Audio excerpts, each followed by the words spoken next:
All right, good evening, guys. Welcome to our fifth installment for the Career Insider. Okay, if you are watching it for the first time, Career Insider is a series of live stream. We do it once a week if we can. So what we do is we look into different types of career, and then we interview people from that career, expert from that career, and we dissect the entire career by asking lots of interesting questions. And we are also going to be taking on questions from each and every one of you. Okay, so if this is our first time watching, welcome. And how are you doing? All right, so my name is Brian and I'm from Study Hub Student Advisory. And if you have been watching us, thank you so much.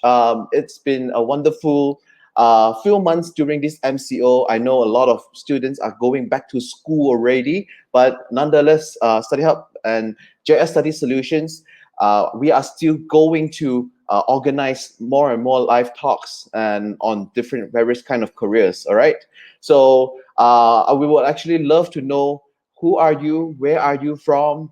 Okay, if you are a student, okay, please let me know if you are a student by typing in the comment section number 1. Okay, just type number 1 if you are a student. Okay, disregarding if you are a high school student or you are a college or university student, let me know. Okay, so if you are a teacher, okay, because we believe there are some teachers who's going to be interested on tonight's topic as well.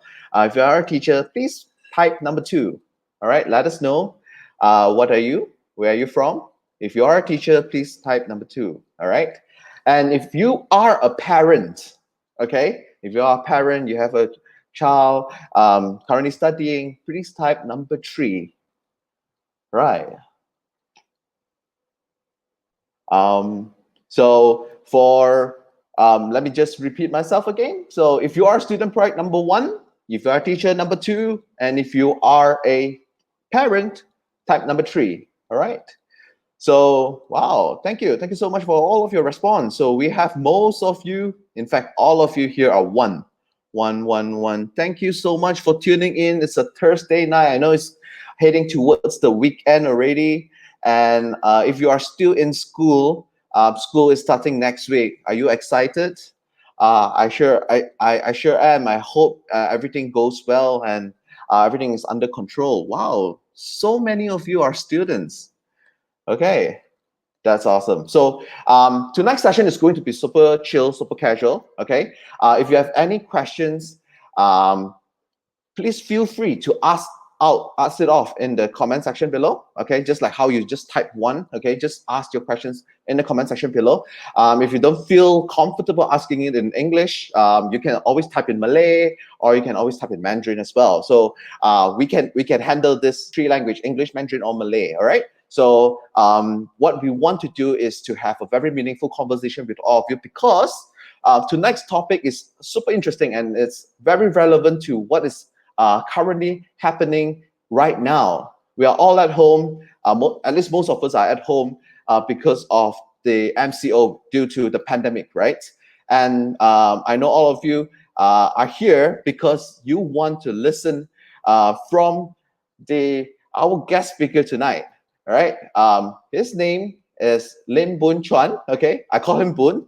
Boon is from Malaysia. He's from KL. He used to study in Chonghua, Chonghua, Kuala Lumpur. And then he went to KTU to do his A-levels, and then he went to University of Edinburgh, got his degree in biotech, and then he continued to further his study into synthetic biology, okay, and PhD in synthetic biology. And he is part of the team of scientists who's researching on a rapid diagnostic test kit for COVID-19.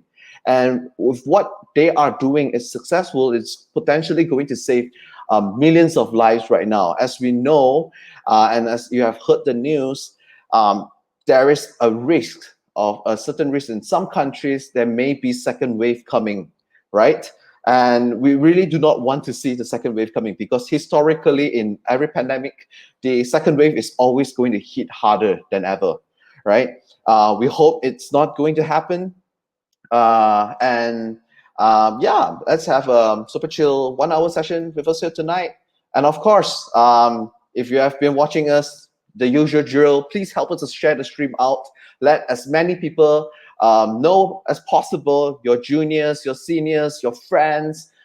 They need to watch this, because this Malaysian is doing something very meaningful right now in Oxford, where he's studying his PhD in synthetic biology. And it's part of the scientist team who is doing a research on a rapid diagnostic kit to detect COVID-19, all right?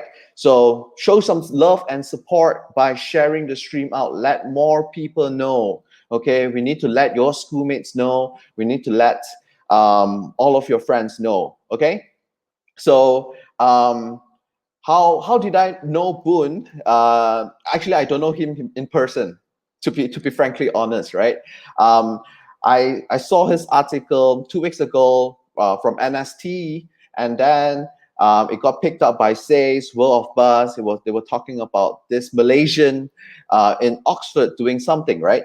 So I thought it was interesting. I tried Googling him up. I tried Facebooking, and then I found him on Facebook. I added him and I sent him a private chat, and I asked him, hey, I will be interested to share with students here tonight on next Thursday. And then he said, yeah, cool, happy to share, without a doubt. All right. So we're really grateful to be able to hold this conversation. We hope it's going to be interactive. If you have any questions, remember to leave your questions at the comment section below. All right. So without further ado, I know we can't clap, okay, but please show us lots of likes and loves for Boon Chuan. Hello. Hi, Chuan. Hello. Do I need to introduce myself? Yeah. I'm Boon. So this is actually not my lab. This is one of the lab that we work in. It's actually not the typical biological lab, as you can see, but it's just a nice background, and I get good internet connection here, so I was using just coming here. Yeah, thank you so much for spending your time with us here. I believe that you are in the UK right now, and you are in the middle of the day. You're supposed to do your work, right? Yeah, well, it's 1 p.m. over here. Okay. I'm pretty sure my boss will call me afterwards to check on stuff. Okay. We have time. I hope you inform him. Yeah. Yeah. Cool. So maybe you can share a little bit about yourself. When you were in Malaysia, you studied just like every other Malaysian, and you went to college just like every other Malaysian, and then you went to Edinburgh, right? You did biotechnology, and even in your PhD, you are currently doing synthetic biology, right? Yeah. And yeah, it's just another name for biotech. And yeah, kind of. yeah. Why did you fall in love with biotechnology? What's your side of the story, man? Well, so I don't really think I have like a good long story about what I stick with biotechnology, why I choose biotech in the first place. So yeah, like you mentioned, I studied in Zhonghua, Duzhong, Duzhong, and then I didn't do UEC for my Form 6. I left after I finished my SPM. I go to KDU for A levels. I picked science, the 3 sciences and mathematics. And then I applied for university through UCAS. So I know there are some college students at the moment, and you probably, I'm not sure how A level is going to be taking place now. But if it's the usual stuff, you probably need to submit your UCAS application at the end of last year so that you can start university this year. So I go through the same thing, right? And then when I was applying for my undergrad degree through UCAS, I was actually picking medicine instead of biotech. So why medicine? Well, for me, it's so I have to say my result is always quite good. I'm not going to deny about that. It's not boasting. I do get good results. So to be fair, I don't really know what I want to do. And I was thinking like, well, I got good results, what else? What other things, other than medicine? I should definitely go for medicine, right? If I got good results, I should go for it. So I applied for medicines, just like everyone else. I wrote my personal statement, applied through UCAS, and funny enough, I didn't get into any medical school, right? I actually got rejected by all 4 medical schools that I applied to. And I actually got into Edinburgh doing biotechnology through UCAS clearing. So if you don't know what UCAS clearing is basically, after the whole application cycle, there are still some slots in different university, and then they couldn't find. They need to find people to fill in those slots. So they put all the courses into UCAS clearing, so you can actually apply through UCAS clearing if you don't get the option that you want, which is what I go through. And thinking back, it's kind of a blessing in disguise. I've been doing well. Been getting to know more about biology, biological sciences, medical tech, biotech, and then I finished my degree. I know I want to stay in science-related career, and for me to do so, for me to hold a higher positions in the scientific field, I do think I would need a PhD, a doctorate. That's why I started applying to PhD. I actually only start applying to PhD at the end of my degree, because just like everyone else, I don't know what I want to do while I was doing my degree. Yeah. So for me, I have to say, a lot of things happened, and I was quite lucky for everything that happened. It kind of fall into places, even though, most of the time, thing doesn't go as planned, but eventually it all fall into places. So I'm grateful for that. Thank you. That's great insight from you. But I think you missed out something, Boon Chuan. Your SPM, you got 9A+, which is why you left without UEC to do A levels. That is right. So before I made the decision to left after SPM, before the result is out. So I remember the result is normally out around February. And after you finish SPM, you kind of need to make the decisions whether you want to leave or not. And then I used my SPM trial result to apply for like scholarship in college, and then got into A levels. So I think I made the change from leaving independent high school just because to change an environment, because I know I suck in speaking English by that time. I suck in writing. So I want to improve on that. So I picked somewhere, it's more diverse, there are more people speaking English to train myself, to put myself out there, to get used to the habit of speaking English. So I think that's the main reason why I left Zhonghua. Yeah. And of course, 9A+. I think that was back in 2014, right? 2011. 2011. Oh yeah. Okay. 2011. If ladies and gentlemen, if you do not know, back then in 2011, 9A+ is a automatic JPA scholarship from pre-U to degree. Yeah. Congratulations. And then I think I was the second batch. All right. And okay. 2 more batches is gone. I was. It's really lucky. This is why I'm very fortunate. That's right. Okay. So the Malaysian government supported you to go abroad. Yeah, and you're doing us proud right now, which is very interesting. Yeah. So maybe you can share a little bit about how did you get yourself into Oxford? And I thought after degree you're supposed to do masters first, right? Oh, well, what happened? You get to PhD right away. So the PhD system in UK is a bit different from other places, but I think there are more university around the world that is introducing this system. You don't necessarily need a master degree to get into PhD. And a lot of students in UK do that. A lot of my friends, they also finish the degree and then go straight into PhD.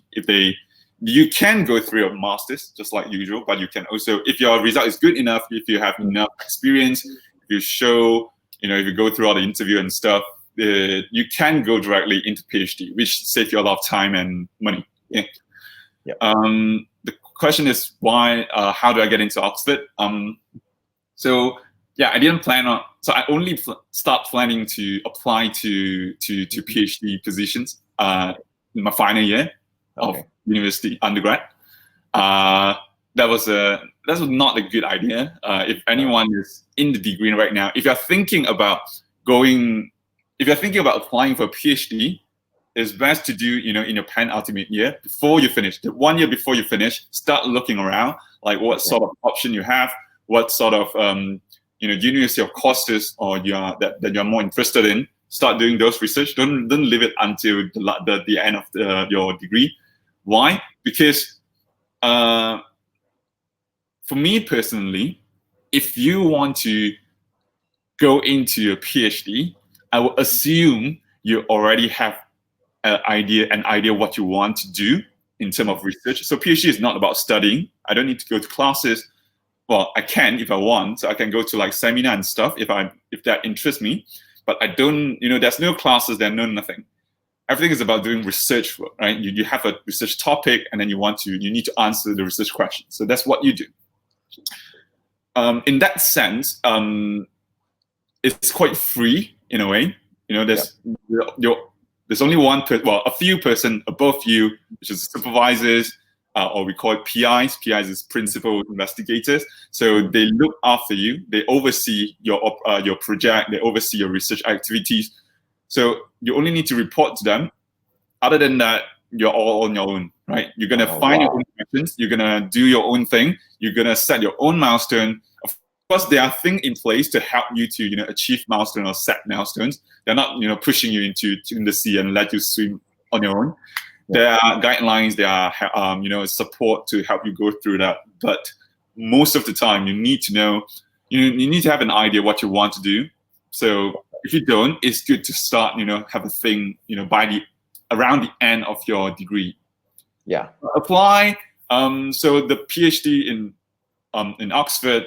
So most PhD, there are a couple of different ways to apply for PhD. The one that I applied to is a PhD program. So basically I need to go through 2 rounds of interview. The first round is with the department. The second round is like with potential supervisor and stuff.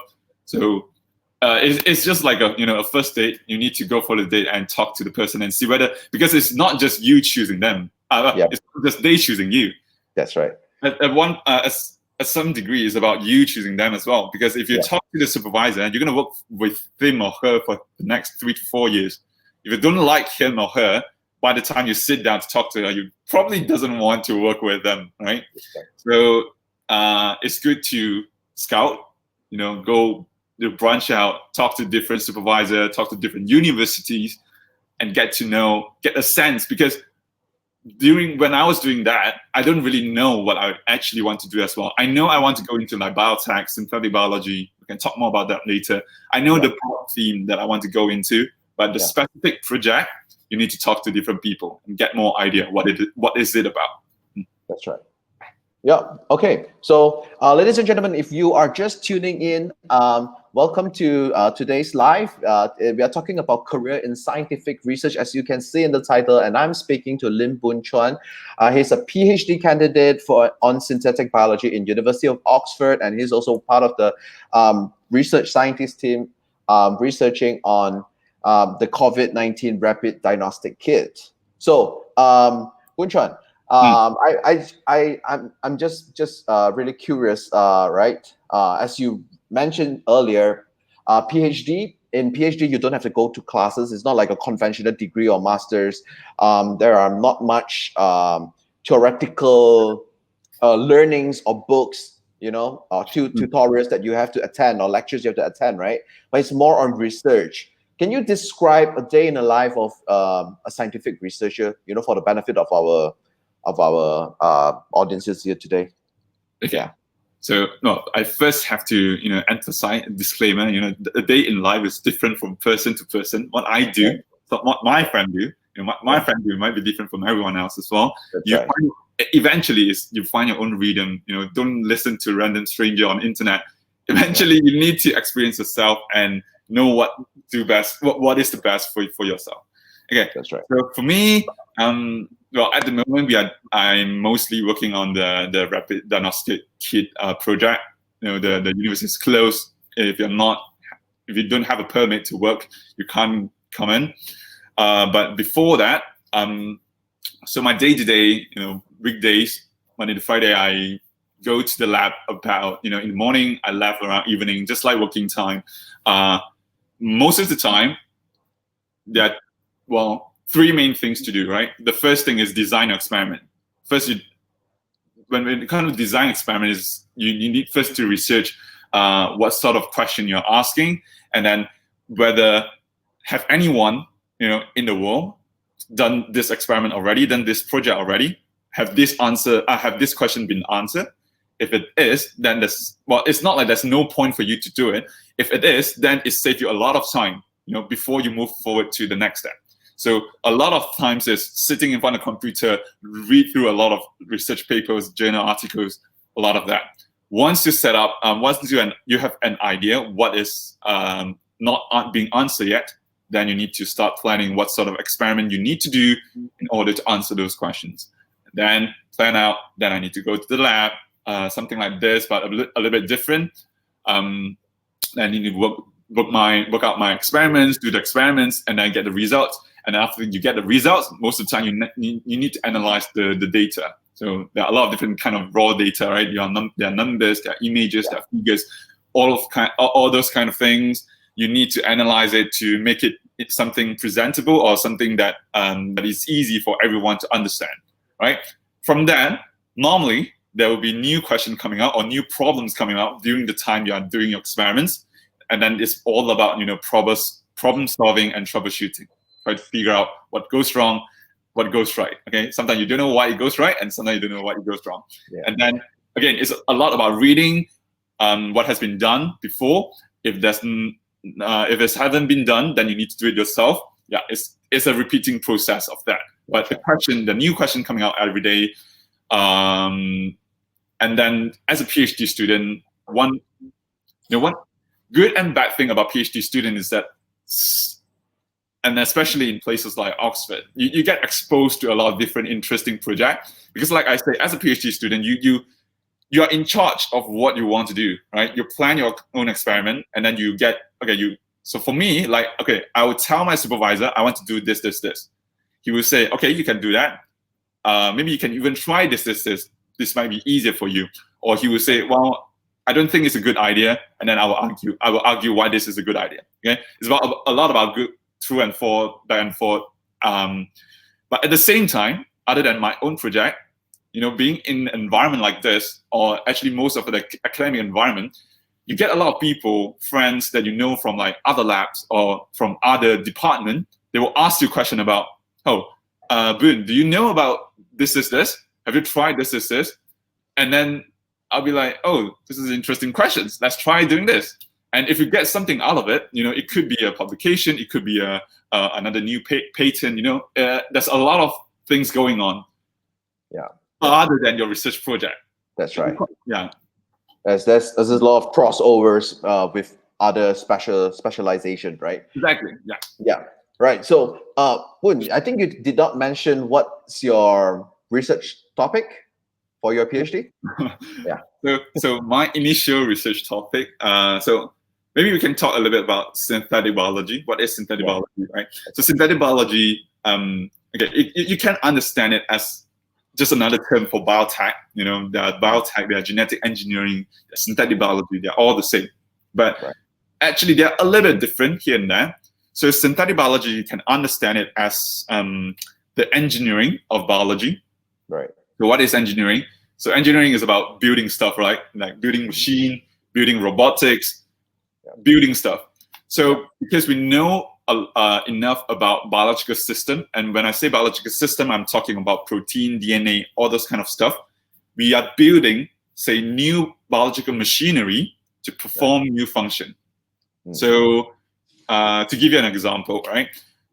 This is an interesting one. So we heard a lot about genetic engineering, and especially in the past 5 years, I'm not sure if people heard about CRISPR before. So CRISPR is, say, probably the breakthrough of biotech in the 21st century. So it makes genetic engineering super easy. Like you can edit a gene very easily using a CRISPR system. And funny enough, what is the CRISPR system? CRISPR system is actually come from the bacteria immune system. So if you think about it, like who the hell will go study an immune system of bacteria, right? And who the hell will come up with, using a bacteria immune system to edit gene? So those linkage, those linkage actually come from a lot of theoretical study, a lot of basic research before the whole industry or a whole scientific sector of synthetic biology comes out. And because of all these tools available, like the CRISPR system, it makes building new biological function easier. And that's what we are doing. Interesting. And, yeah. And your topic? Okay. And my topic, sorry, I digress. My initial topic is actually to build a bacterial biosensor to detect diseases. So, for example, we know yeast, right? We know yeast. We know small bacteria around environment. We know bacteria is everywhere. Okay, there are good bacteria, there are bad bacteria, there are bacteria in your stomach, there are bacteria everywhere. So a cool thing about bacteria is they're very small, and at the same time they can detect a lot of different stuff. Why? Because they need to survive, and then they need to run away from the toxin, just like human. Okay. The way we do it is we are trying to use probiotic, which is bacteria that you found in the yogurt, and we use them to make it into medicine, right? To make it into medicine or to make it into a diagnostic, biorobots to detect diseases. Okay, that is the general team. But because of I'm switching, most of my time to the COVID-19 project, so I might just incorporate a part of that into my final thesis. We'll have to see how it goes. On the COVID-19 project, right? Yeah, because it's the kind of COVID-19 project is also about detection, about diagnostic. Right. It's somehow relevant. It's not really relevant, but but in the broader themes, broader point of view, it's kind of relevant. Interesting. Maybe Chuan, you can share with us, how did you come across and got involved into being this part of a research team? Was there like an interview search, for the top biotechnologists in Oxford to be part of the team? We can enlighten us here. Yeah. No, sorry. The short answer is no. There's no interview whatsoever. Yeah. Okay, so my supervisor is a Chinese. So Oxford has a research center that is built in China. It's called in Suzhou. It's called OSCAR. So this project actually started around early February, late January, when the outbreak is most serious in China. So my supervisors, together with another supervisors, they want to do something, to help China, basically. And then they started this project because I was in my group, my research group is always doing something relevant to like diagnostic, detection. So we're like, okay, we can do something for that. So project started. Why I was being involved? Because initially, so I'm not the only PhD student in my group. There are a couple. During that time, I'm the most free. I was waiting for some experiment to be done. I don't have a lot of things to do. And then my boss, my supervisor just asked me like, oh, do you want to help a little bit with the project? And then I was like, yeah, cool, sure. Initially, we thought, okay, this probably just going to be like a 2 weeks to a month project. And then we need to go back to our work. But then in March, it's suddenly become more serious in the Europe rather than in Asian countries. And that's also when we have the first, it's not discovery, we have the first paper being published to say, okay, we can use this method to detect the virus rapidly. And it suddenly got a lot of attention, which means there are a lot of workload coming in. There are people asking about, okay, when can we order this? When can we buy this? I'm during the past few months, there are a lot of people asking me as well, like, can we buy this? Can we buy that? But about that, maybe I can talk a little bit about that as well. About whether we start selling our kits already. Short answer is no, because essentially we are a research entity, right? We are a university. Me, myself, my role in the team is a research scientist, right? we can go more into what the technique is about. But in terms of selling stuff, not at the moment. But just last week, we have just formed a social enterprise out of university to commercialize the stuff that we have been doing, and hopefully we can get something out very soon. Because when it comes to diagnostic, a lot of countries are opening up now, right? It's opening up, university opening up, and actually during this time, the demand for diagnostic kits surge. So we have a lot of inquiries. So we want to do something, and we believe we can do something as well. So we are forming a social enterprise to deal with all the business side of things. I see. So are there plans to distribute all around the world, or it's just going to be in the UK? Yeah, I think as a business entity, then you definitely want to distribute all around the world. And we are planning to distribute all around the world as well, because initially this project is to help China. So it's definitely including all the Asian countries. But it's not up for me to decide, right? And especially when it comes to like business, I don't have any say, and I don't want to have any say. Okay, so I'm just trying to make the product better and to let more people be able to use it. Because you are a research scientist, right? And what you are good at is to, making sure that the errors of the outcome are low, and leave the business side of things to your Oxford Business School. Yeah, colleagues, exactly. Right? That's right. Yeah. So how's the progress of this task kit right now? I mean, we are still in the middle of the pandemic, and we see some countries' numbers are exploding. Even though I know Malaysia, we are doing really well right now. Malaysia is doing really well. Compared to a lot of countries.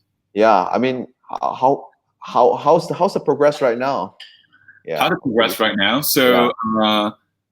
I would say we do have the first product, the first version of the product that we would be ready. But it's different when it comes to doing lab work and doing manufacturing work, right? We need suppliers. We need there are a lot of parties involved.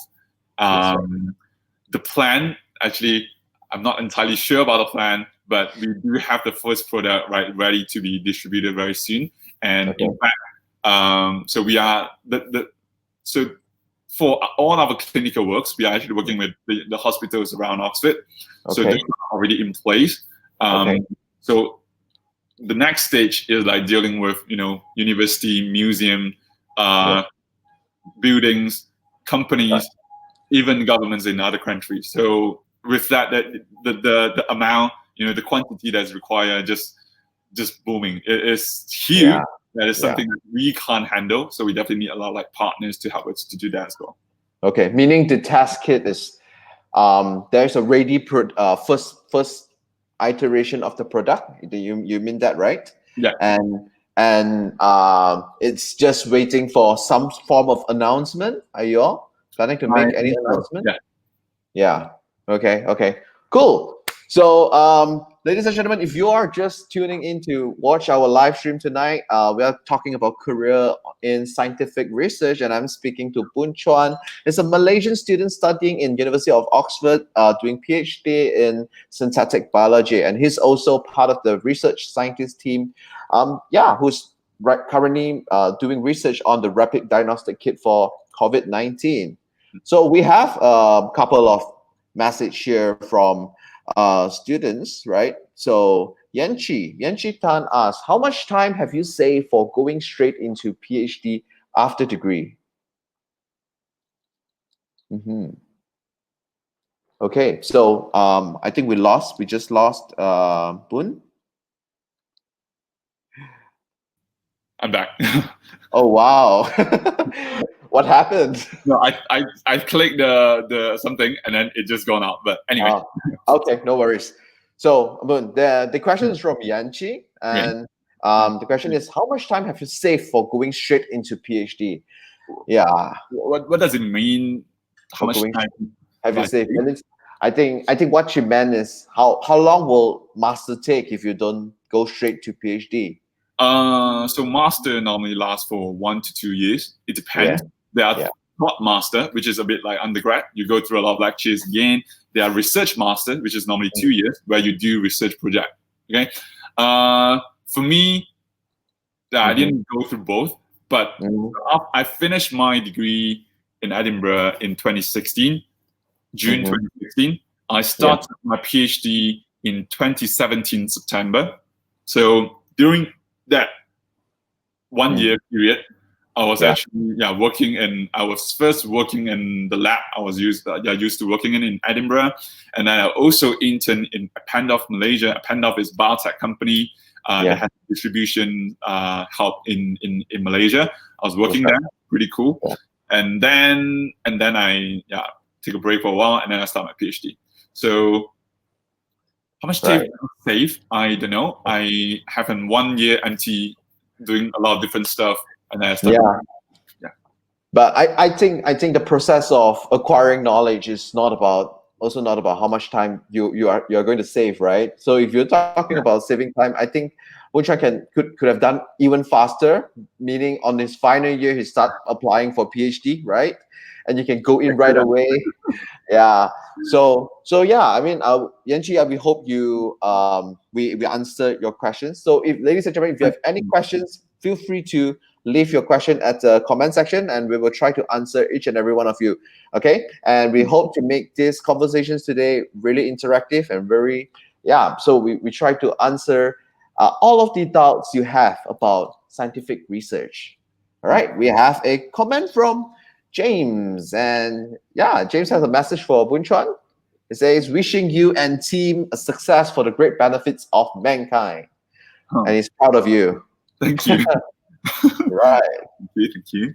All right. So let's take one more question. All right, and then we will jump right back into our discussion. So Carmen has a question. Carmen Lee asks, can you tell me more about biotechnology? What's this course learning about? I think Carmen, perhaps maybe are you a high school student? Are you still in SPM or O levels? Can you perhaps let us know in the comment section? So Boon, what is biotech? Biotech. So I think a lot of people confuse biotech with like bioengineering. So so when we talk about biotech, or even when we talk about synthetic biology, we are doing tinkering, we're doing engineering in the biological system, in the cell. So in micro or nano scales. We're not dealing with machine, we're not dealing with robotics, we're not dealing with all those stuff. We're dealing with pipette, which is like a syringes, we're dealing with liquid solutions, with all chemicals, all those stuff, right? We're not dealing with machineries engineering. It's not engineering, real engineering. So biotech is about how do you make use of biological system, right? A very common example, as I think is widely used, is about the malaria drugs being produced in yeast. Malaria drug 𝗲𝗵𝘂𝗓, I think in 2010 or something, they found the whole pathway in the plant, and then they switched the whole genetic pathway from the plant into yeast. And then you can produce that drug through brewing that yeast. So what does this mean? Like why does this matter? Okay, let me tell you why does this matter. If you need to plant your drugs, like when we need to get leaf, what do you need? You need seed, you need to put into the sand, you need to grow it for a year, you get to land, you get the plant, you get the leaf, and then you need to extract the molecule from that leaf. You need to do all of this. What does it mean when you get it into a yeast? When you get into a yeast, you put it into a bioreactor, you grow for 1.5 hours, you extract, you get what you want. You see the beneficial between these two things, right? But some interesting fact, maybe a bit not relevant to biotech. Why don't we hear about this great thing? It's been used around for biotech, but why don't people use it? Because when economics come in play, it's a bit different. Reality is a bit different. So so most of the plant, right, the 𝗲𝗵𝘂𝗓, the plant where you get 𝗲𝗵𝘂𝗓 from, I think they grow in like African country or in tropical countries. These are their main source of income, right? if you remove all of them and put it into bioreactor, you remove, all sorts of income for these farmers and stuff. That's and right. because people know about the techniques, the price of 𝗲𝗲, the production cost of the 𝗲𝗲 actually dropped to the point that putting it into a bioreactor doesn't worth that much anymore.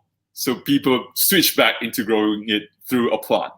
So when you learn about all of this, if you're interested, you get to know more about things happening around the world, policy, economics, all those stuff. But yeah, short answer for biotech. That's the cool stuff. Awesome. Wow. It's engineering in the micro level, in short, right? Yeah, awesome. So, Carmen, we hope it answers your question. But there are more examples. Sorry to cut you off. Yeah, no worries. There are more examples, but we can, if you have time, we can talk more about it. I think there are ideas around, and we should let people know about these things going on. Yeah. All right. So, Carmen just finished her SPM. That's for information. Yes. Okay. Awesome. So yeah, thank you for tuning in. If you just finished your SPM, this session is going to help you a lot if you are interested in science. The next topic I would like to discuss with you, Boon, is actually related to one of the questions asked by our audience, right? Because we are doing research, right? And research is all about discovery. And I want to ask you, what if the discovery progress is really, really slow? I know PhD, there's 4 years, 3 to 4 years to complete your PhD, right? But what if it's really, really slow? And how do you know whether your question has been solved or not? That means your problem has been solved or not. There's a question by Kim Jun. Yeah. Short answer: Google it. There's nothing other than Google it. So other than Google, you have Google Scholar. So Google Scholar is basically you get information for like actual scientific journals or articles. As a layperson, if you are using public domain, you probably can't get access to a lot of journal. This is a stupid system because it's taxpayer money that fund all the research, but the taxpayer themselves or the children of taxpayer themselves, they can't get access to all this scientific results because they are published in a journal. So, but normally when you are in a university, they will subscribe to this journal where you can get access to all sort of different research article, journals, and all sort of different stuff where you get to see what is happening within that field, right? You Google it and then you see whether the answer pops out. If no, great, you got a good question to work on. Okay. And what if you have a very interesting problem that you want to tackle? Something like your original topic, you want to detect disease, right? Using probiotics. So what if the progress is really slow? It's like it's not getting anywhere. Will you feel stressful? Stressful, of course. I think, well, just not me. I'm pretty sure, all occupation or career, you will experience some stress, different level of stress. But as a researcher, as PhD students, that's why early on, before you even start your project, first thing they want you to do is lay out your milestones. Like, what do you want to achieve, and how do you going to achieve that? And that is not just a like a reporting system to tell people, oh, I'm going to do this. That is also about researching the back question, the question that has been answered. Like I said, there are a lot of things that has already been done, so there's probably not so much point for you to do it again. That's why while you are planning out your milestone, you basically need to understand what's happening around your field of interest. That's right. So by reading, by get access to all those journals and stuff, articles, that you get a sense what has been done. And normally in the articles they will say like, okay, they do this, future work should be da. Those are your starting point. That means this person, this author hasn't started doing those stuff yet, or they experienced some problem in doing that, right? You can't expect to copy what people, normally you will repeat what the experiment that people do, you will repeat them, but that wouldn't be part of your thesis. That is not your work. So you need to come up with something that you are doing, and that is a process It's also a learning process. It's something we are all learning as well. Whether it's a question worth asking, and whether this is a question worth answering. Right. Interesting. And what do you do when you are stressful? What do I do when I'm stressed? I watch a lot of YouTube videos. I spend most of my free time watching YouTube videos. I play some games as well. Yeah. And just like usual, I am not very different. My friends do this. I mean, it's just not even. It's not much different from anyone else. What I do on a daily basis. Yeah. You don't memorize the Oxford Dictionary, don't you? I don't. I can't remember the last time I have a Oxford Dictionary. Just kidding. Okay, we have a question from Golden Leong. It's an interesting one, right? So Golden was asking, can you suggest any courses that are more suitable to create the medicine for cancer and other diseases like HIV and so on? I think, Golden Leong, are you heading towards college? Or you just completed your A levels? Let us know. Right. So, Boon, what's your take? Yay. Interesting questions. Before I jump into the questions, we can first talk about, before you get to the stage, right? You're researching, you're finding the cure for cancer, you're finding the cure for HIV or for AIDS. Before you get to that stage, during your A levels, during your undergrad, this period is quite frustrating. Why? Because you're not generating any scientific output. You need to learn about a lot of fundamentals of why this disease happened in the first place. Right. So, and that includes a lot of memorizing facts, chugging in all the information in your head, just like going through SPM again, right? It's just that now just biology, okay? Yeah. You need to go through all of that for you to understand why this is a question worth asking, why this is a question worth answering. So go back to the questions. What courses do you need to know about researching, medicine for cancers and disease like HIV? What is cancer? Do you know what is cancer? Before you know what is cancer, you can't cure cancer. So you first need to understand the biology of cancers.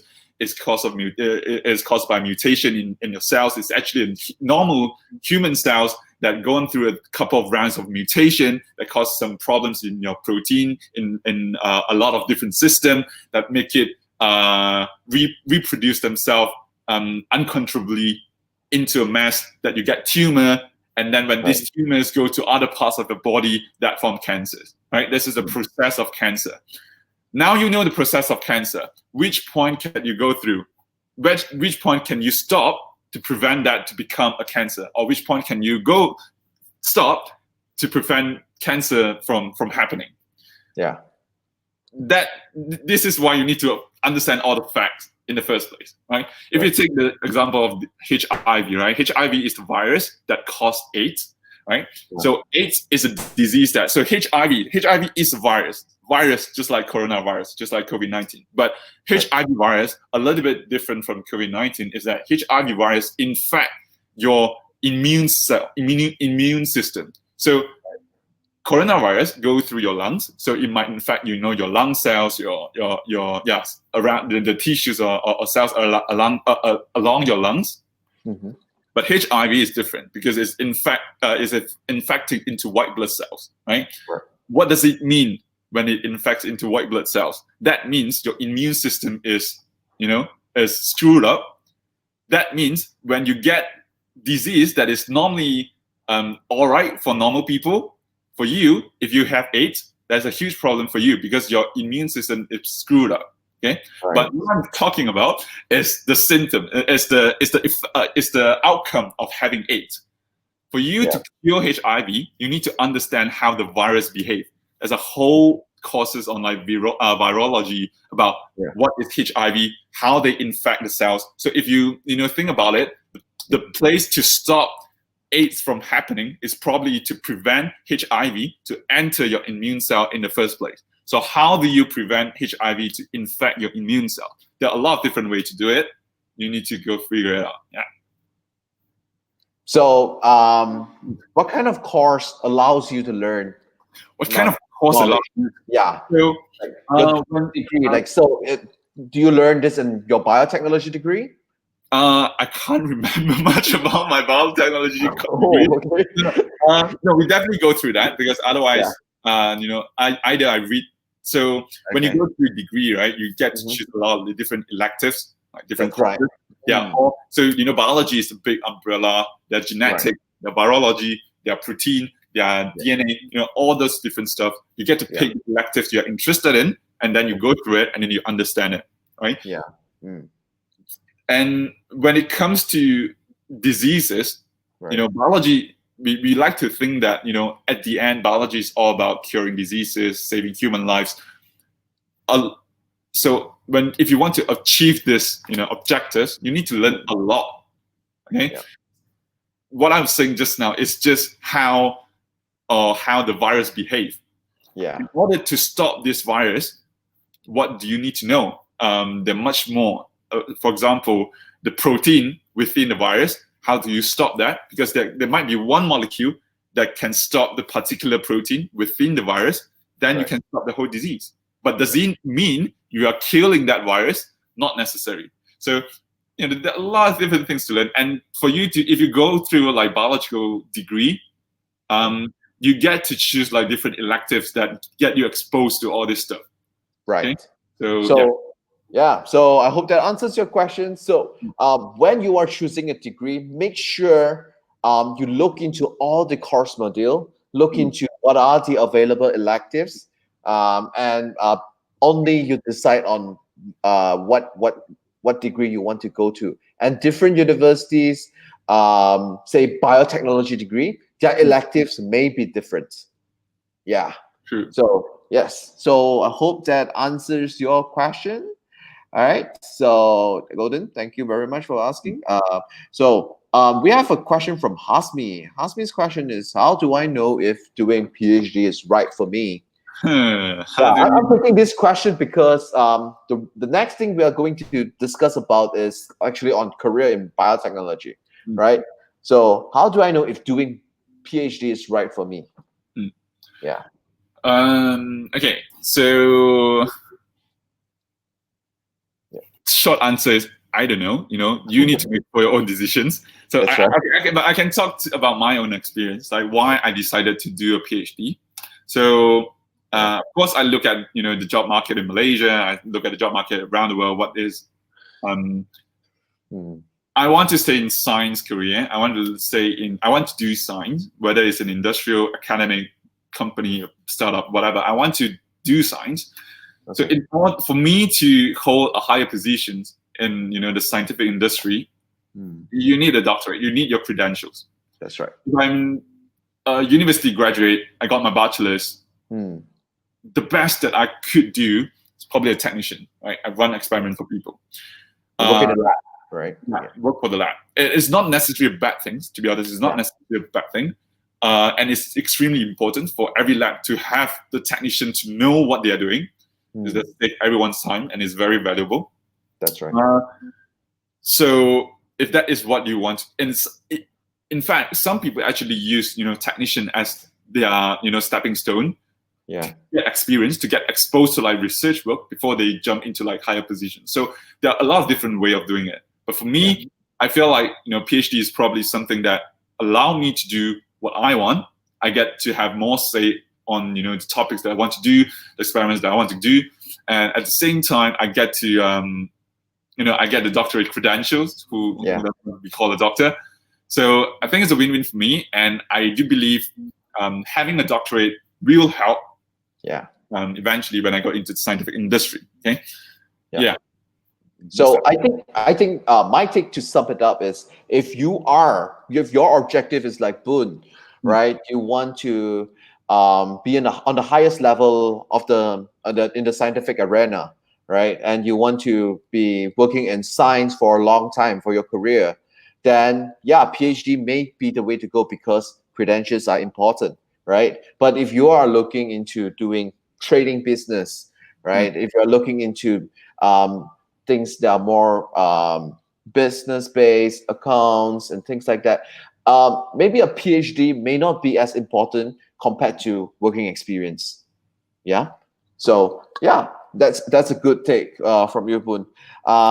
There are so many questions from students. Honestly, I mean, Boon, you can scroll down and have a look yourself. We will try to answer each and every question, and all questions are really long. They are like mini paragraphs.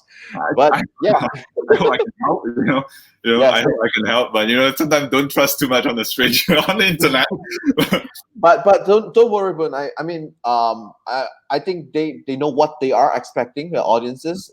It's really to get an insight and input from just another point of view, and we hope all of you understand that Boon is just doing his best from scientist, a PhD student, a science researcher perspective, trying to answer your question. Okay, let's talk about something that is more realistic, right? We study biotechnology, we do synthetic biology in this science field in biotech.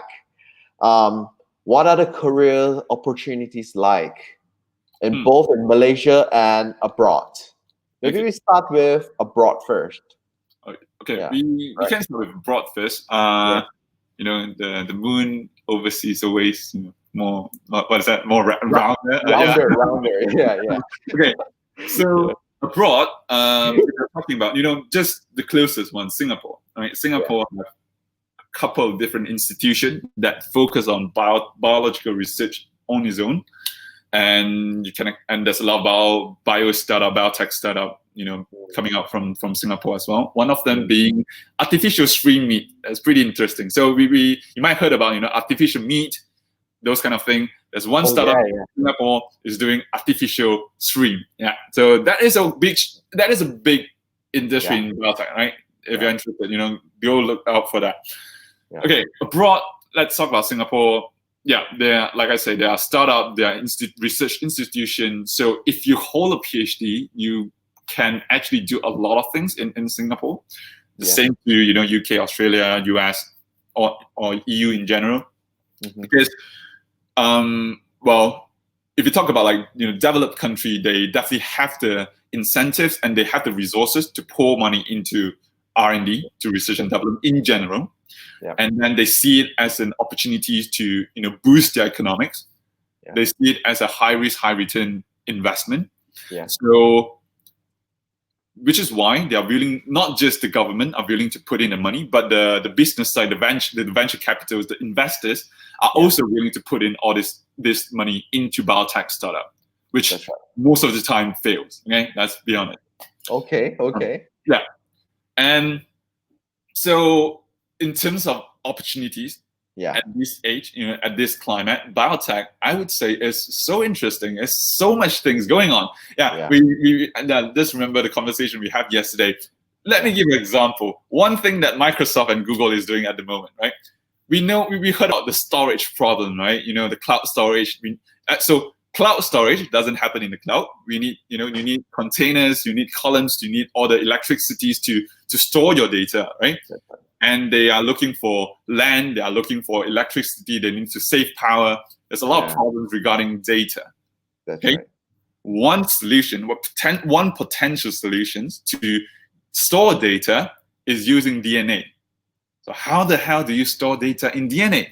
Okay, so data at the moment is being stored in binary, right? 10001100. If you don't know about binary, go read it out. So basically, they just tried basically how you store data. The byte, the megabyte, those kind of things that you heard, those are the 10001. Those things that are being stored in as the data. DNA, if you have gone through SPN biology, pretty sure you know DNA is formed by ATCG, 4 different nucleotides. Because at this stage, we can actually synthesize DNA as we want, right? So, human, we have DNA, but then the DNA follow a specific code. So, But for us, especially in the field of synthetic biology, we can synthesize the DNA with the sequence with what we want. Basically, we control what goes into the DNA strands. So Microsoft, Google, they have an idea. So what if, instead of writing 10001 as data, you write ATCG, CATG, TACG and store it as a data. And one thing about DNA is because it's so small. I mean, in your cells, one human cells have 3 times 10 to the power of 9 of nucleotides in it. And that amount of data, so let me give you an example. I don't have a well now. So about this size of solution, right? I can store the entire human history more than 3 times in like this size of solutions. Freaking amazing. But the problem is you can't store data. So when we think about cloud data, right? One thing is to store. Another thing is to retrieve data. You need to get your data back sometime, right? The problem with DNA storage is how you retrieve those data, because you need the lab, you need different instruments to get those data out again. And that is the scientific questions that people want to answer. How do you make it more efficient? How do you make it into, commercialized? How do you commercial it? Yeah, that's how interesting it is. This are the sort of things that big corporations are doing as well, because if they manage to find a breakthrough, it costs a lot of money. Yeah. And if the breakthrough happens, it's going to disrupt so many industries. Yeah, the Amazon cloud system, all the data centers are going to be converted into condominiums. The potential is there, right? So, you see, what I see as what you mentioned is biotech is like studying computer science, right? And computer science is developing, writing codes to develop solutions, software for humanity, right? And biotechnology is the same thing. Instead of writing codes, you are using science to solve humanity issues. Yeah, you actually do DNA code. So it's some sort DNA, of, right? Yeah, DNA codes, right? And it will only be successful if you get to monetize it, you get to commercialize it, right? Exactly. Yeah. And this is all about business at the end of the day, even in the field of science, right? So, Boon, how about career opportunities in Malaysia? Because I can say 100% of our audience here today is from Malaysia, maybe 99%, to benefit of the doubt, right? So, what about the career opportunities for biotechnology in Malaysia? Okay, so. Well, as we all know, when we see a lot of news, we don't see a lot of news about biotech in Malaysia. That's the problem. But actually, in 2009, there are a lot of different policy being introduced to encourage people to take biotech. But eventually, it's kind of disappeared because the investment doesn't go through. And also in Malaysia, there are a couple of different organizations such as Biotech Corp, who form a lot of different incentives and a lot of different programs to encourage, overseas international company to set up a hub, research hub back in Malaysia. One being 𝗟𝗂 in Johor. It fails, so it's not a good. It doesn't represent good business. Basically it start losing a lot of money. It doesn't get enough revenues. It can't go on, but it did happen. So the reason, okay. Short answer, career in biotech in Malaysia. If you are an undergrad, so if you hold a degree, biotech degree, and then you're not thinking about further study, what you can do is a lot of sales jobs, sales and distribution, and technician, like I say. So there are different biotech, international big biotech companies, such as 𝗵𝘂𝗲, that have their hub in Malaysia. And when they do, they need people that knows about biology, that have biological knowledge to do all the sales, to do all the introductions, to get client. So you need to have a good understanding about biology to get those positions. And sometimes the pay is pretty good, because when you talk about sales, you get commissions, right? So it's just another skill that you need to learn. Right. On the other hand, there are also some research institutions. We know about cancer research. There are cancer research in Malaysia, and also big corporations such as 𝗟𝗵𝘂𝗲, who run a lot of internal in-house R&D for palm oil, rubber, all those stuff. So there are something going on. But if you're thinking about big things bio startup, man-made meat, artificial meat, artificial streams, those kind of things. Because it's new, you don't have a precedent, you don't have examples that happened before in Malaysia. It's a chicken and egg problem. If you don't have it before, government is not going to invest in it. Investor in Malaysia is not going to invest in it, right? So you need to bring back. I do know some people who start doing something back in Malaysia, try to bring up the environment, the ambient of doing biotech research in Malaysia. And in fact, it is a good idea. It is also something I plan to do in the future. And I do hope with some help, we can bring up the research culture in Malaysia, and hopefully attract more talents to stay in Malaysia to do R&D. Speaking about that, we want this conversation to be as honest as possible, right? And yeah, Boon, what you're mentioning is exactly what's happening right now today. There are companies out there that are doing research, but there aren't many. But there are more opportunities on sales and marketing roles in biomedical pharmaceutical companies, right? But of course, Boon, you are coming back to Malaysia soon, right? And of course, you are a 𝗟𝗶𝗄 scholar, and I am a 𝗟𝗶𝗄 scholar. That's right. And I remember you telling me you're not only a 𝗟𝗶𝗄 scholar for your degree, but also for your postgraduate as well, right? Yes. Yeah. I have a long bond with 𝗟𝗶𝗄. So how long is that? Is it like 100 years? Well, definitely not in 100 years, but yeah. So my degree, I did my degree for 3 years. Somehow the bond is 4 years, and then for my PhD is 1 to 2 years. So 4 years of PhD equal to 8 years of contract. But I have to say, 𝗟𝗶𝗄 now is more flexible. The main intention is to get people back to go back to Malaysia and work, and that is my intention too. So it used to be, you must work with the government, and if it's about working in the government, then it's probably about working at university, become a lecturer. It's not really what I want to do, so I would definitely argue that.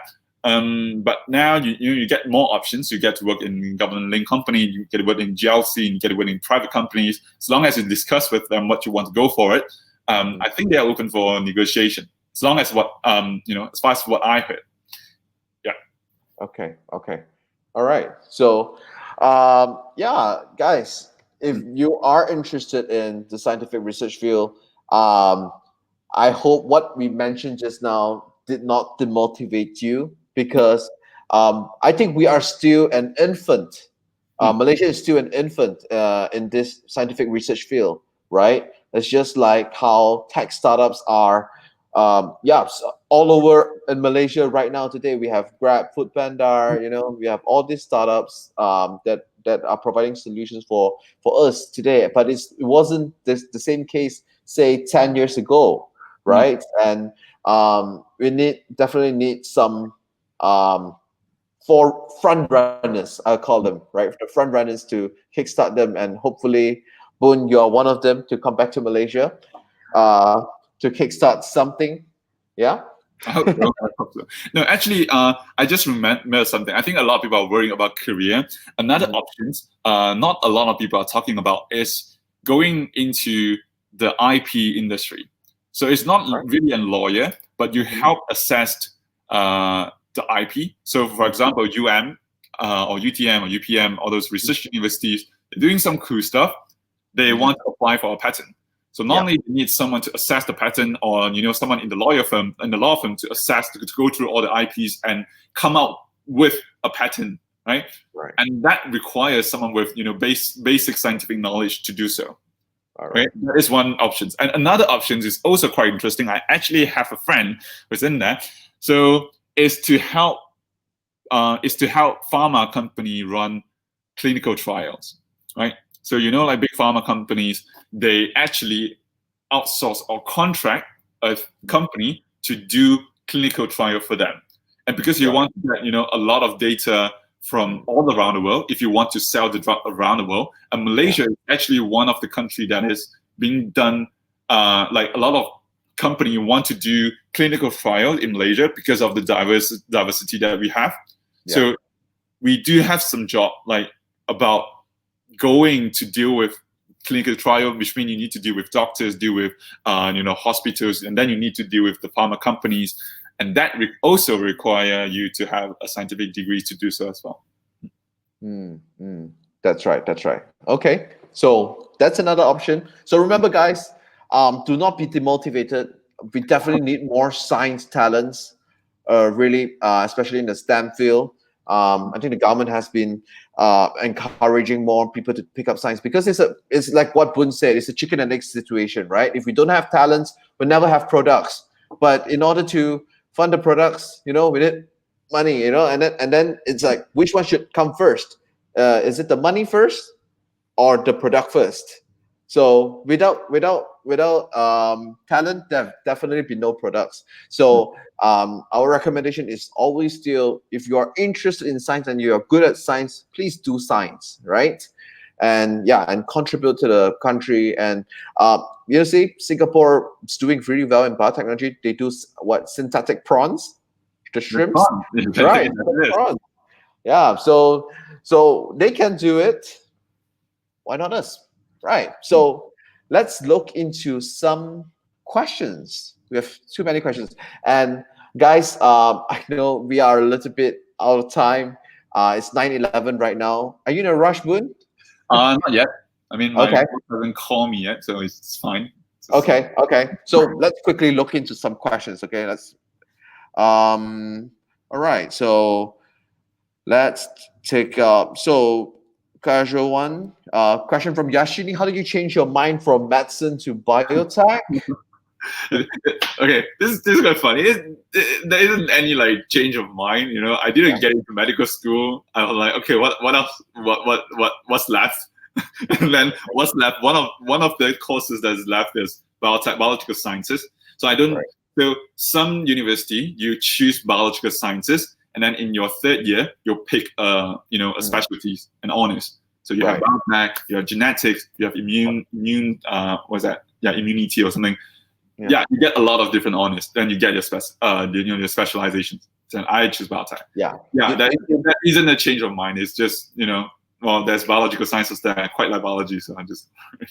Yeah, and you mentioned that you did not got selected while applying through UCAS, right? What was your A-levels result? I got 4 star. See, result doesn't mean shit. No, I have to say, so I don't write. I think looking back, I didn't write a good, personal statement. And then also for the medical school in the UK, you need to go through an assessment. So for Oxford, Cambridge, UCL, Imperial and Edinburgh is BMAT, and then for other medical schools it's called UKCAT. So you need to go through this test before you can get accepted into medical school. I did really bad, and that's the history. The rest is the history. Okay. But yeah, I mean, it's maybe blessing in disguise, and you're enjoying what you're doing right now, and you're doing fine. So question from Huayu. Huayu say, how do you identify which supervisor will be most suitable for you in terms of mentorship style if you're starting fresh in a new place? Thank you. So the best way to do it is talk to the student in the lab. Talk to the current PhD student in the lab without the presence of with the supervisor. Sometimes they will complain. So like new students comes in, I would tell them like, you're going to be expecting this from this supervisor. Okay. Right. So talk to the current student in the lab. It definitely helps. That's why it's always good to like visit to the lab. If you can't visit, if you're doing like a virtual interview, go through the page of the research group, find a PhD student, send them an email. I'm pretty sure they are very happy to answer your question, right? The main job for us and for the supervisor is to answer people's email. So, just pop a question. If you don't ask, you never know. Okay? Yeah. Guys, I hope you will stick with us until the end, because we want to be able to answer each and every questions that you have. Okay. So next question is from Yanchi again. So we had a question just now. Like, see, it's really long and it's covering our face right now. Hey, Boon Chuan, I just finished my A-levels. So she just completed the A-levels and is going to start my degree this September.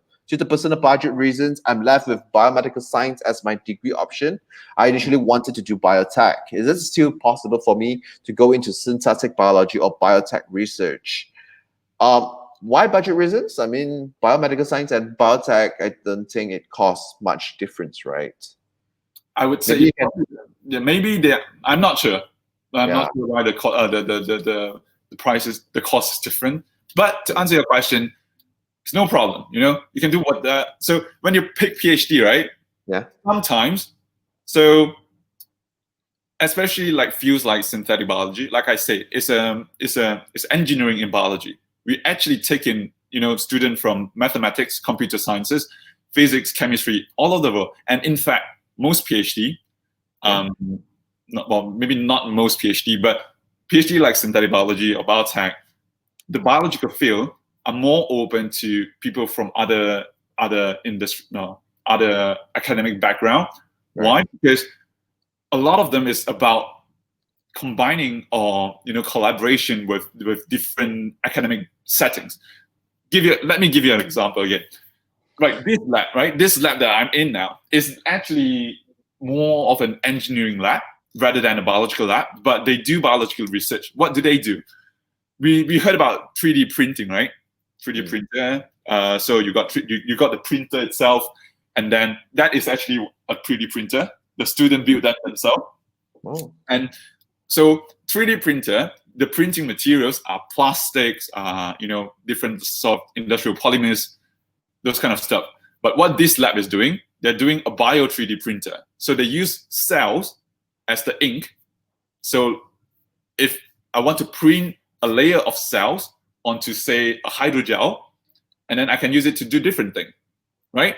So in order for you to do that, you need to have knowledge about 3D printer, which is engineering, and you need to have knowledge about cells, how to keep cells alive, how to maintain, the cells, how to give them nutrition, all those kind of things. So there's a combination of a lot of knowledge from different industry, and biological sciences is probably one of the closest one. If you ask me, if I discuss about this, we are talking about engineering, physics, mathematics, computer science, and biology.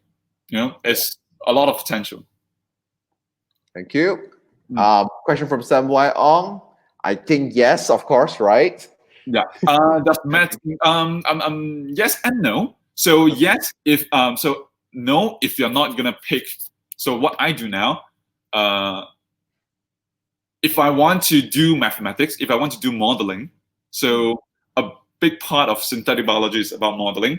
How do you predict, how do you predict the function of a biological system, right? So, and a lot of great, grand idea is about, can I not do the experiment but still get the results? How do I get the results? By modeling, by prediction, by machine learning. So if you're going into that end, then of course you need to have some knowledge on mathematics, how to do modeling. If you're not, like me, I stick to wet lab. I rarely go through machine learning and mathematics, but I do like to learn more about those things because it would help, in the future and make my work easier. Yeah. Yeah. So the answer is yes and no. Yes and no. Right. What are the other options in the field of biotechnology after masters, if not PhD? Work. So, right? I think it's a bit about like what we discussed just now. If you're going into the job field, there are a couple of different things. Actually, in Malaysia, a lot of company doesn't want you to have a PhD. If you have a master, great. If you have a PhD, you're kind of scared of them because they will expect to pay you more. It's a huge cost for them. So if you're not actually doing R&D, they don't want to hire a master's. They don't want to hire a PhD, sorry. But if you're actually doing science-related job, they will actually prefer a master's because you know more and you have more experience. Right. Next question is Cordelia, from Cordelia. And her question was it difficult to cope when you continue a PhD without master's? For me, not really, because I have I don't have a lot, but I have a couple, research experience. I work in my, so for my final year of my degree, we need to do a research project. But with that research project, I first get to expose in the lab by doing actual research work. And then after I graduate, I also spend some time to do as a research intern for my previous supervisors. So I get enough experience for me to go in a PhD program without a master's. And if you're worried, so what the program that I'm currently involved in is a 4-year PhD program. The first year is actually 2 to 3 different labs rotation. So you spend 3 months in a lab, you spend another 3 months in another lab. Eventually, you make a decision which lab you want to go to do your PhD. So there are this sort of program which allow you to experience, not just experience the lab, the people, but also to do some work before you go into it for the next 3 years. Interesting. There's another PhD related question by 𝗲𝗄 𝗲. She wants your opinion on whether to have more exposure on the industry before doing postgraduate or starting a PhD right away. What's your take? So if we're talking about my take, it doesn't really matter. If your worry is about, you are too late or you're too old when you get into your PhD program, that's pretty much nonsense, because I have people about 30 in my batch when I first got in 24. So, age is really not an issue. If you want to do a PhD, you can do it whenever you want. Okay. But having industrial experience definitely help, right? If you get internship opportunities, it helps a lot. I would say it helps a lot.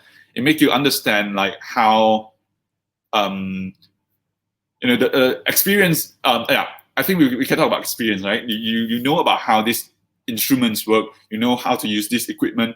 These are all very important and very valuable in experience. In biology, there are a lot of different gadget, machine that you need to learn. You need to go through proper training to use. So having those experience beforehand, it gives you a huge advantage. Right? It gives you a huge advantage. Right. Okay, thank you. The next question is a little interesting, right? So it's from Zhengyu. Do you have to have super good results in my subjects in high school? For example, biology, if I want to become a scientist? The short answer is no, right? There are all sort of different scientists. Yeah. You have physics, you have chemistry, you have you have biology, the three main, and then you have computer scientists. Yeah. There are a lot of different STEM subjects that you could do, and it's good to have a good result that gives you an entrance ticket to go into a lot of good the best institution in the world. Having good result is just an entrance ticket to the interview. Okay, if you don't have a good result in biology, physics, and chemistry, but you still want to go into become a scientist in this field, I will first ask myself, right, why do I don't get the good result that I want or the required results to get into this course? Is it because this doesn't interest me, or is it because I don't understand enough? And if it's later, if I don't understand enough, do you want to spend more time to understand it before you step into it?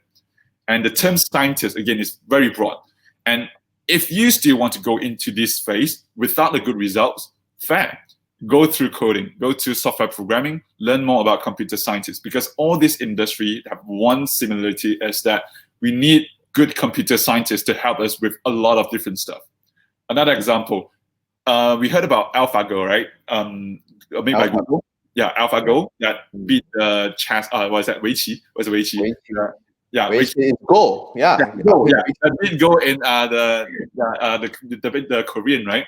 So right. Google recently come out with AlphaFold. So what is AlphaFold? Folding is actually one of the most important process in protein. So protein is also a strand, but before they can perform all sort of different function. So one common example of protein is enzyme. So what enzyme do? Enzyme basically say, help you digest. Okay, one of the one of the purpose of enzyme is helping you to digest. Right. So from a strand to become a folded enzyme to perform their function, they need to go through the process of folding. But folding is there is they go through a specific model, but it's very hard to predict. For example, today, if I want to make a new protein to digest plastic, that's how you remove plastic, right? We couldn't find it. If we want to find it in the nature, then we need to test out a lot of different things. But if I have AlphaFold, I put in plastic, help me build an enzyme to digest this plastic. Then machine learning, the computer power can help me build a model that can digest the plastic. How cool is that? So you don't need to know about chemistry, biochemistry, or biology. You need to know about coding, like how to make the prediction accurate, how to make the folding accurate. That's right. So you got to answer. Right. Yeah. So, but also to make sure if you want to do research and science for that particular area, then you must be really good at it, lah. Right. So if you want to research in biology-related matters, then your fundamentals should be strong. Yeah, exactly. Just an example, before you know how to put your coding in, you need to know how basic enzyme work, right? Because otherwise you can't put in, the learning data for the machine to do their work. So you need both. That's right. That's right. We have a couple more questions. I'm trying to go through each and every one of it. Okay. So so I won't be reading out questions which we think have been addressed through our conversations earlier. All right. So if you would like to know more about it, you can always rewatch the replay later on. Okay. So we have a question from 𝗟𝗚. This is a little bit more on admission basis. Admission question. Is the place for a PhD as an international student as competitive as the place for an undergraduate degree? I think she's talking about getting into Oxford, right? Yeah. If it is getting into Oxford, because I didn't do my undergrad in Oxford, so but from what I heard, it's pretty it's also very competitive. I think both are quite competitive, in their own sense. But I would actually say it's easier to get. Not necessarily easier, but for me, it's easier to get in as a postgrad, as PhD, because I understand, the subject more. Right. I have an idea what I want to do. Yeah. I, go through a lot of different, like interviews, speaking. I'm more confident about talking, expressing myself. Yeah. I couldn't do that when I was, fresh out of KDU, finished my A-level. And those require a lot of practice as well. So for me, going into PhD is much more easier than going through degree. Because I think getting into top schools like that, everyone has good results, right? Yeah. And you need to be a differentiator. What's your differentiator, right? I think what you meant was it's equally hard to get in, but because you have grown older, slightly wiser, and then you have a little bit more experience, and you have your opinion, and hence you are able to handle the interview admission process better. Yeah, definitely. Okay. Yeah, right. So our next question is really interesting, right? So question from Ong Ni: what advice would you give to a recent biotech graduate that have bad grade? Because I felt discouraged to continue to do science due to the current market. Wow. Yeah, I mean, economy is bad, and we're all locked at home, and then doing science is, especially in R&D, right? When economy is bad, what is more important? Is revenue more important, or spending for a new product more important? Because spending for a new product is R&D, and that is a risk there. So companies may want to reduce risk, right? Yeah. So what's your take, Boon? Actually, first to answer your question, right? During crisis like this, doesn't it make biotech graduate more, valuable? Because even when I'm in the UK, I got message from, I think, my friends or my relatives telling me like, the hospital is hiring, people with biology degree to do the testing work, and the pay is all right, it's okay, but you get a job, at this climate. So Yeah. I think it really depends on how you look at it. For me, the company that I know or people around me, Yeah.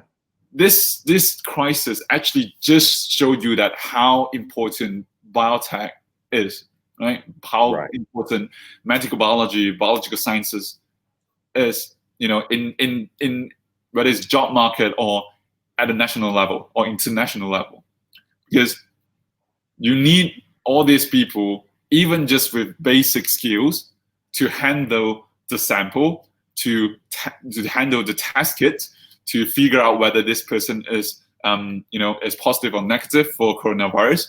You need people to do that.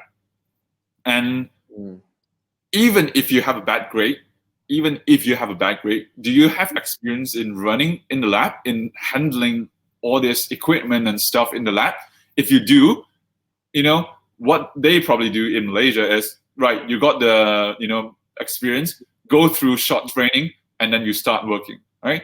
There are still opportunities, but also you need to know, with just a degree, you're probably going to do the same thing again and again. Like the testing kits, we're talking about thousands of things coming in, and you need to do the, liquid transfer all the time, the same thing again and again.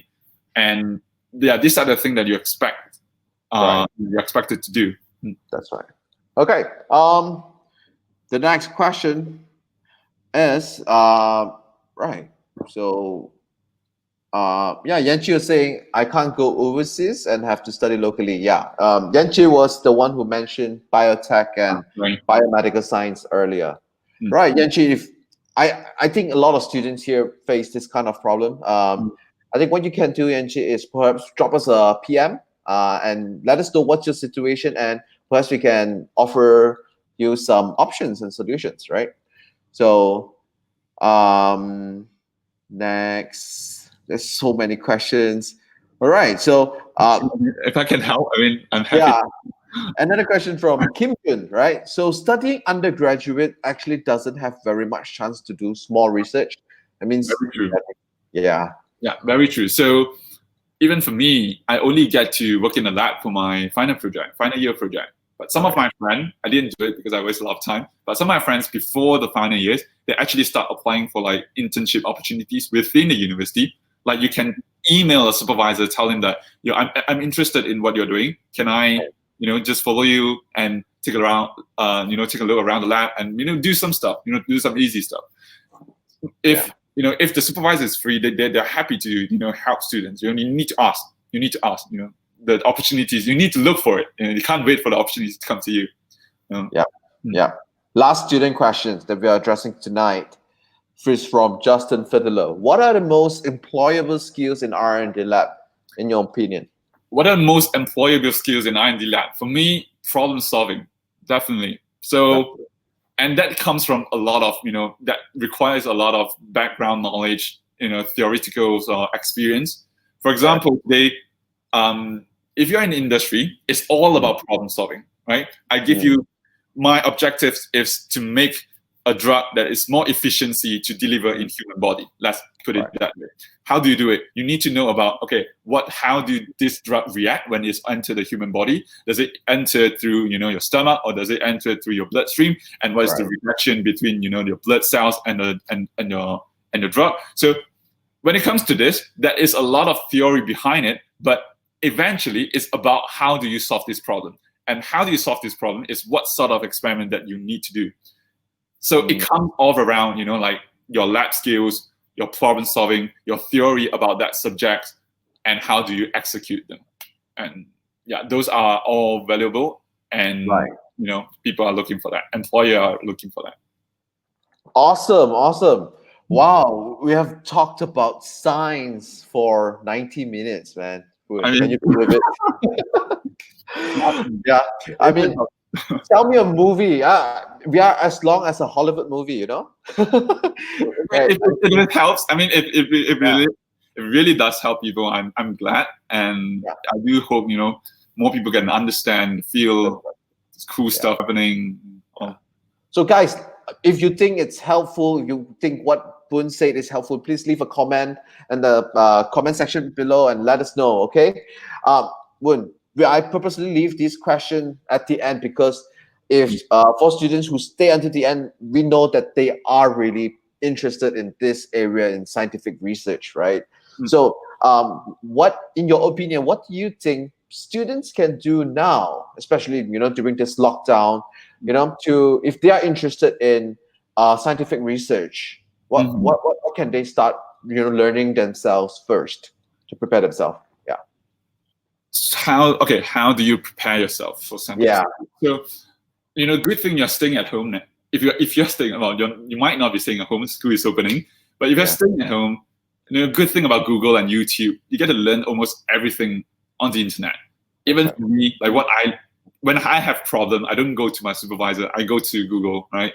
I ask question in Google and I get my answer. So you could, first expose yourself to, some of the cool things that are being done. They are not necessarily like research articles, but they are more like journals, news articles that tell you, oh, these are the top 10 biotech discovery in the past few years, those kind of things. Get an idea what is happening. And if certain things, interest you, you might want to go a little bit deeper to understand what is it about. And you will find out eventually it's all about basic biochemistry, right? It's all about enzyme, it's all about DNA, it's all about protein, how they work in different setting, in different way. So this is something you can learn, but you are tired of learning, you want to do something. If you want to do something, for biological sciences is very hard because you need a lab, you need proper instruments and apparatus to run experiments, right? Which something that you could do is start learning about like modeling, like what sort of programmings or what sort of skills will complement or enhance your chance to get into, say, a PhD project, right? If you say you can code really well, you have been in this project and you use your coding skill to solve this problem, you are probably one of the top applicants among everyone else. And these are the things that you can start learning very, very early on. Because coding, me myself, I did a little bit coding back then. It's it's about problem solving. Again, it's about problem solving. It's about using logic to solve problem efficiently, right? You just need to know how to do it. You just need to know how to execute it. And the best way to do it is start doing it. Yeah, I mean, start doing something like what Boon said. Watch more YouTube videos about science. Videos, that's YouTube videos. That's interesting. Yes, and find something interesting. Go deeper, right? So before we end our session today, I want to say, Boon, thank you so much. But before I let you go, I have a quick fire Q&A session that we play with all our guests. Okay. Any guest, right? So last week's program, we had a politician, which was 𝗲𝗵𝗂, a member of parliament for 𝗟𝗵𝘂, and she was discussing with us her career in politics, right? I'm from 𝗟𝗵𝘂, actually. Oh, interesting. Okay, so this quick fire Q&A may have some, may trigger some of your thoughts, and I want you to answer it fast because it's quick fire, right? Okay. So, question number 1 is, would you rather have a lot of money or a lot of knowledge? A lot of money. Okay, that's a choice. That's good. Do I need to like elaborate, or do I just give? Well, if you want to elaborate. No. I think I personally, if you don't know what to follow, like me, like I choose medicines just thinking that it is a good job. It could earn me a lot of money. Before I start doing research about doctors in Malaysia, if you look more into it, there are a lot of problems around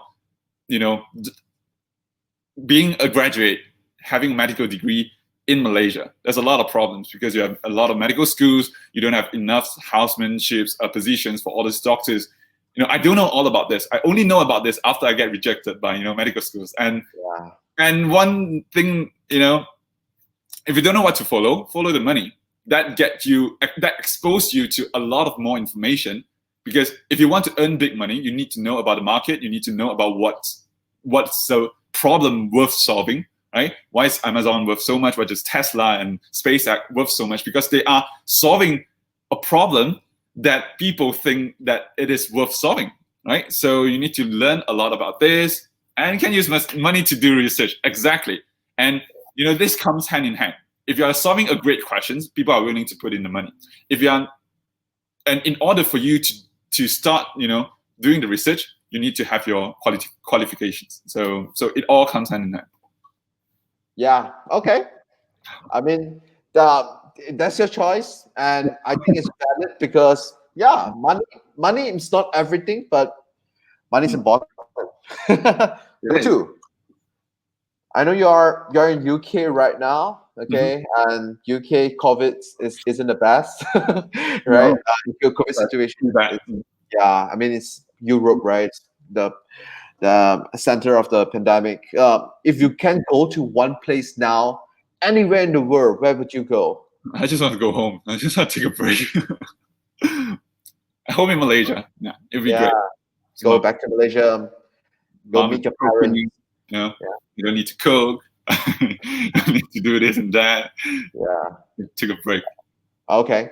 All right. Good. You want to go home, and I really look forward for your return late next year.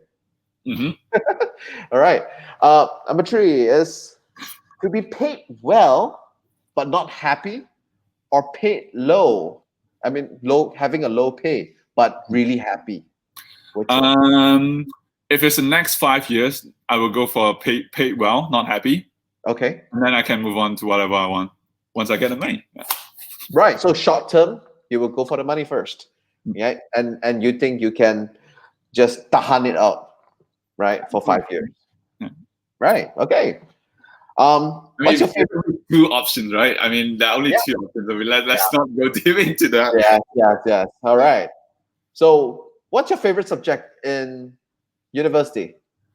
It's my favorite subject in university. Right. Short answer, I don't really have a favorite. I have to say, I spend my university time, right, pretty much relaxing, because I think I worked really hard for my SPM. I know I need to get the scholarship. I want to get the scholarship, so I worked really, really hard. After high school, right, after Chonghua, I never spent so much time reading and studying for my exam anymore. So so for my degree, it's more about okay, is this cool? If it's cool, then I'll do it. I still study. It's not like I don't study for tests. I still pass all my tests. I still get good grades. That's fine. But in terms of what interests me the most, I'm always looking. I'm always trying out different things when I was in university. I'm still always trying different things now, which is I encourage everyone to do. You get exposed to a lot of interesting things, all sort of interesting things. Yeah. And then you will know. For let's say, a friend of mine, also a PhD, then they would tell me, oh, there's a cool project. They asked me about my opinion, and I was like, oh, cool. Can I join you guys? If you don't have the knowledge or qualification, then they would say no, right? Yeah. So you need to. So at the end of the day, you still need to have experience and qualification, knowledge and theory, in order for you to join all this cool stuff. But first of all, expose yourself to all these things that get you a lot of different opportunities. That's right. Even though you said you didn't study in your degree, I heard you graduated with a first-class honors. No, I did graduate from a first-class. It's not like I did study for my degree. I did study. I need to emphasize. Okay. I study for my test. Okay, I do study for my test. I just don't put in as much effort as I was in SPM. Okay? I think the most effort I put in, when it comes to studying, like reading books and memorizing, is SPM. There's no competition. Okay? There's no competition. Yeah. Okay. What is your favorite thing to do in Oxford? Favorite thing to do in Oxford? Just chilling, hang out with friends. Just probably do. It's a small town. There's nothing too many things to do. Chilling, eating with friends. That's probably the best thing. Okay. In the park, but we can't really go to the park now. Yeah. And it will start raining, so chilling with friends. The last one. One research breakthrough you wish to achieve in your lifetime? What research breakthrough I wish to achieve? I wish to achieve. Dang.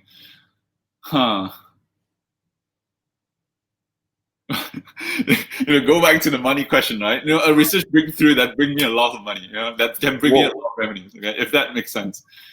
Okay. There are a lot of questions to be answered, and when you don't know what to do, when I don't know what to do, then I would try to see, like, okay, is it valuable? So the reason why I start doing that is because I start joining a lot of different startup activities. I actually have my own startup company, spin-off from Oxford, coming out next month, and even the stuff that we're doing now from COVID-19, we form a social enterprise to commercialize all the product, like I mentioned in the beginning, and getting exposed to all of this stuff let me understand about, I need to learn about the market, I need to learn about the law, the tax, the regulations, the IP, all of this stuff. Those are all, learning processes. And with that, there's a saying that if your problem is too expensive to solve, then it's not worth solving. Right? So the worst solution is the current solution. People don't have to change. They can still do what they do now, maybe spend more time, spend more money, but it's too, they can stick to what they want to do. So when you introduce new things, new technologies, new product, you need to learn about, all of this market, the end user behavior, all of this stuff before you start putting your heart and sweat and tears in to try to, start a company or start a new product. So I think I learned a lot about this during the past few years, and it's definitely something I would probably do. No, not definitely. It's probably something I would do when I graduate as well. And hopefully we can bring something back in Malaysia and do something like that. Awesome. Right. Something that make Malaysia proud. Great. I felt like this, wow. This is, we broke the 1 hour, 100-minute mark. I felt like I spent 100 minutes in Boon's brain. Thank you so much, really so much for your time, for really sharing with us, and being really honest, and being open with your ideas, and you didn't make it look like it's very beautiful, but it's just honest opinions, straight to the point, and I really love it. So Boon, do you have any last final advice that you would like to give young Malaysians out there? Final advice. I scared give you advice. My advice: don't listen to random strangers on the internet. But advice. People like to say, like, do what you love. Is at the end of the day, money is not important. For certain, to some extent, that is true. You should be doing something that you enjoy doing. And for me, I'm extremely fortunate to be in this position to not just solve problems, global problems, but also doing something that, excites me almost every day, even though it's very tiring. But at the end of the day, right now, I don't need to worry about money. Sometimes I would have to. And for a lot of you, a lot of the students, at some point, you need to worry about money too. So when reality kicks in, there are a lot of trade-offs that you need to make. But if you really like something, like science, you might not get the opportunity now. It might come back, a few years later. My friend in the same research group as me, he's about 30. He actually worked in chemical engineering, company in Australia before he come to do synthetic biology PhD for like 4 to 5 years. So you see, as long as you keep learning, equip yourself with knowledge. Okay, maybe when reality kicks in, you might not have time to do so. But if you really like it, right? If you're saying like, choose money or choose passion, if you're really passionate about it, then I would expect you to spend some time to learn more about the subject, to learn more about what's going on around the world. And if your opportunity doesn't come now, it might come later. And when it comes, you want to grab it. And it doesn't come, you want to look for it. That's probably what I would say. That is some awesome piece of advice from some random strangers on the internet. All right, thank you so much for your time, Boon. And ladies and gentlemen, I have been speaking to Lim Boon Chuan. He's a fellow Malaysian currently doing his PhD in Oxford in synthetic biology. He's also part of the research team who's researching on a rapid diagnostic kit on COVID-19. And Boon, it's been an honor speaking to you. And ladies and gentlemen, I hope all of you had learned something today. If you have any questions related to Boon, perhaps you can actually drop us a DM and we will direct the questions back to Boon. And if you have any questions related to further studying, we have any questions related to about career choices, you can also always speak to our counselors, all right? You can just DM us, all right? So remember, like us on Facebook, just regarding where are you from, whether you are from Study Harvard Student Advisory or watching from JS Study Solutions. Ladies and gentlemen, thank you so much for watching with us 1 hour and 45 minutes. Wow. Thank you very much. It looks Thank like you. Thank you, Boon. Bye-bye. Have a good evening. See you. Goodbye. See you. Thank you.